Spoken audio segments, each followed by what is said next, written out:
කොහොමද මිත්‍රයා අද හදමු ටොමැටෝ කොන්කස එකක්.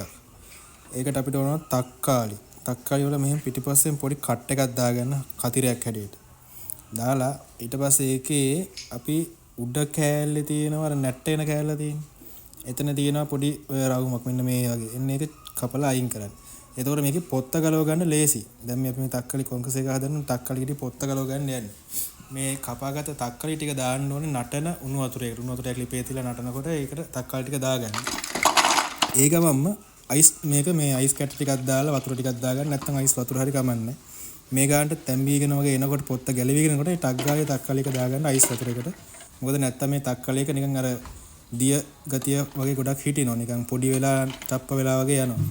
මේක මෙහෙම දාගත්තට පස්සේ අර රස්නේ ගතිය යනවා. එතකොට මේ පොත්ත ගලව ගන්න ලේසි. මේ පොත්ත මේ විදිහට අයින් කරගන්න ඕනේ කොන්කස එක හදන්න. පොත්ත අයින් කරගෙන අපි ඊළඟට කරන්න ඕනේ මේක ඇට ටික අයින් කරගන්න ඕනේ. මේක ඇට ටික අයින් කරගන්න මේ තක්කලි ගෙඩි ටික මේ පොත්ත ගහපු ටික අරගෙන අර කට් එක දාපු තැනින් අපි හතරට පලා ගන්න පුළුවන්. ඒ පළලා මෙන්න මේ විදිහට හතරට පළලා ඒකේ අර පොත්ත මේ ඇට ටික තියෙන කෑල්ල අයින් කරලා දාන්න පුළුවන්. පොත්තත් අයින් කරගන්න ඕනේ ඇට ටිකත් අයින් කරගන්න ඕනේ. ඒක ඊට පස්සේ මේ විදිහට පොඩියට චොප් කරගන්න. පොඩි කෑලි හිටින විදිහට චොප් කරගන්න ඕනේ. මේක මේ හෝම් මේඩ් කොන්කස් එකක් හදන්නේ. මේක පීසා වලට ගන්නත් පුළුවන්, ටස්ට් වලට ගන්නත් පුළුවන්.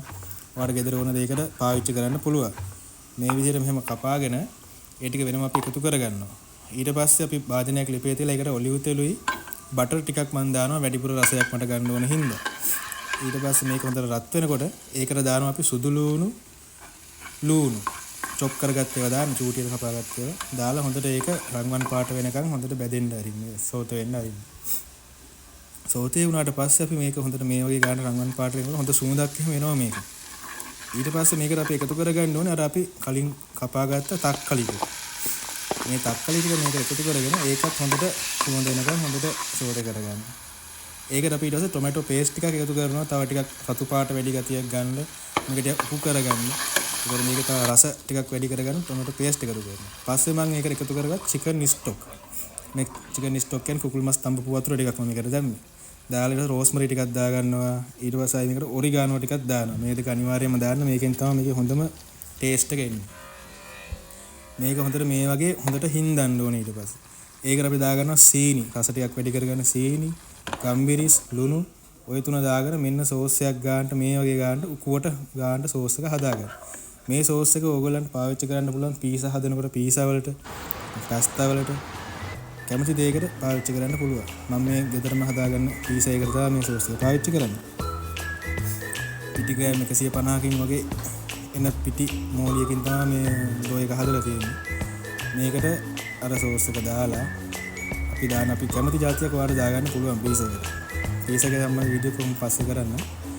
මේකට මස් මාළු නැත්තම් කැමති එකක් දාගන්න. මේ මම ආස විදිහට මේකට එළවලු ටිකක් දාගෙන මස් තක්කාලි එතකොට ආයේ කැප්සිකම් දාගෙන මේ හදාගන්න. හතු එහෙමත් දාගත්තට හරිය රස වැඩි වෙනවා. සොසේජස් ටිකක් එහෙම උඩින් දාලා මේ පීසා එකට හොඳට චීස් මොසරෙල්ලා චීස් දාලා බේක් කරගන්න තියෙනවා. ඉතින් ගෑවුණු තැන කෑව හැටි විතර කඩින් පීසා ඕඩර් කරලා කනවා නම් වෙනසකරත් එක මේ වගේ සෝස් එකක් හදලා ගෙදර හදලා කාලා බලන්න. රසෙදී හදලා බලන්න ටොමැටෝ කොන්කස එක ගෙදර ඕන විදිහට ඔයාලට කැමති නම් මේකට චිකන් ස්ටොක් නැත්නම් වතුර වුණත් දාන්න පුළුවන්. ඔයා වෙජිටේරියන්. මම අර රසය වැඩි කරගන්න චිකන් ස්ටොක් කාලා හදාගත්තා. මේක අපිට තියාගන්න පුළුවන්. ෆ්‍රිජ් එකේ තියෙනවා නම් දවස් 4ක් විතර වගේ තියාගන්න පුළුවන්. හදලා කාලා බලන්න. පාස්තා වලටත් හොඳයි රසයි. සෝස් එක එනං කාලා බලලා කොහොමද කියලා කමෙන්ට් එකක් දාගෙන යන්න. එහෙනම් කට්ටියට සුබ දවසක්. ජය වේවා. ඉහිලෙන්න.